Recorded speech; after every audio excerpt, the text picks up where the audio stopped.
Assalamualaikum warahmatullahi wabarakatuh. Di video ini, saya akan menganalisis sebuah isu terkait upaya mewujudkan smart governance dengan perspektif manajemen ASN dan smart ASN. Sebelumnya perkenalkan, saya Sakinah Zain SPD, peserta Laser CPNS golongan 3 angkatan 8, BPSDMD Provinsi Kalimantan Selatan. Saya bekerja di SMK Negeri 1 Sungai Tabuh sebagai guru bahasa Indonesia. Sebelum masuk ke analisis isu, ada baiknya kita mengenal apa itu smart governance, manajemen ASN, dan smart ASN. Smart governance adalah sebuah tata kelola pemerintahan yang cerdas yang bertujuan untuk mewujudkan tata kelola dan tata pamong pemerintahan daerah yang baik dan terus berupaya meningkatkan kualitas kinerja birokrasi melalui inovasi dan pemanfaatan teknologi.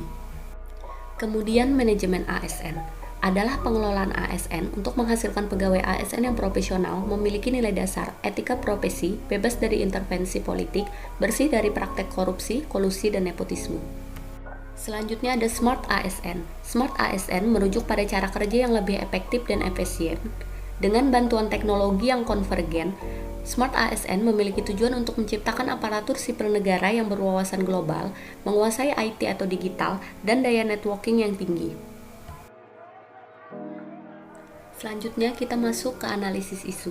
Adapun langkah-langkah yang saya lakukan, pertama, menentukan isu sesuai tupoksi sebagai guru. Yang kedua, gambaran saat ini. Ketiga, analisis dampak jika isu tidak diselesaikan. Dan yang terakhir, menemukan gagasan kreatif untuk menyelesaikan isu. Menentukan isu menggunakan metode USG. USG sendiri adalah singkatan dari urgency, seriousness, dan growth. Adalah salah satu alat untuk menyusun urutan prioritas isu yang harus diselesaikan. Caranya dengan menentukan tingkat urgensi, keseriusan, dan perkembangan isu dengan menentukan skala 1 sampai dengan 5 ataupun 1 sampai dengan 10. Isu yang memiliki skor tertinggi merupakan isu prioritas. Di sini ada 3 isu yang saya temukan. Pertama, kemampuan literasi siswa masih relatif rendah di mana urgensinya 4, seriusness 3, dan growth-nya 3. Yang kedua, rendahnya motivasi dan minat belajar siswa dalam PTM terbatas dengan urgensi 5, seriusness 5, dan growth 4. Dan yang terakhir, jumlah ruang kelas yang kurang dari jumlah rombel siswa dengan urgensi 3, seriusness 3, dan growth-nya 4. Dari ketiga isu ini, ada satu isu yang menjadi prioritas utama dengan nilai tertinggi, yaitu rendahnya motivasi dan minat belajar siswa dalam PTM terbatas dengan jumlah skor 14. Gambaran kondisi saat ini.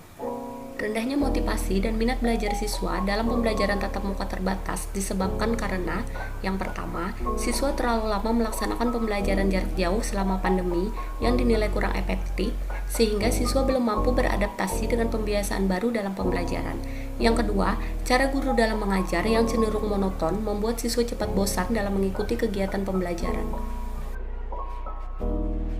Dampak yang ditimbulkan apabila isu rendahnya motivasi dan minat belajar siswa dalam PTM terbatas tidak diselesaikan dengan baik.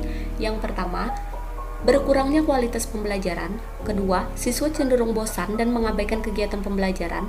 Ketiga, peserta didik bisa berperilaku menyimpang seperti membolos dan melalaikan tugas. Dan yang keempat, menurunnya hasil belajar siswa. Menemukan gagasan kreatif untuk menyelesaikan isu menggunakan analisis SWOT. Dari segi strength atau kekuatan ialah inovasi dari guru untuk menciptakan metode dan media pembelajaran yang bervariatif. Sedangkan weakness-nya atau kelemahannya, kurangnya pelatihan yang diikuti oleh guru terkait pengembangan metode dan media pembelajaran baru. Kemudian ada opportunities atau peluang, banyaknya fasilitas pelatihan yang dapat diikuti guru secara daring, sedangkan threats atau ancaman, menurunnya kualitas pembelajaran. Dari analisis SWOT, ditemukan alternatif penyelesaian isu, yaitu guru harus menciptakan bahan ajar yang inovatif, kreatif, berbasis teknologi, dan bervariasi. Tahap setiap alternatif yang pertama, guru harus menambah wawasannya dengan mengikuti diklat atau pelatihan tentang pembelajaran inovatif untuk mengembangkan kompetensinya. Kedua, guru menerapkan hasil dari pelatihannya untuk membuat bahan ajar yang inovatif. Yang ketiga, melakukan diskusi dengan guru lain dalam hal menggunakan metode atau media pembelajaran yang menarik minat siswa. Dan yang terakhir, mengenali minat dan bakat siswa.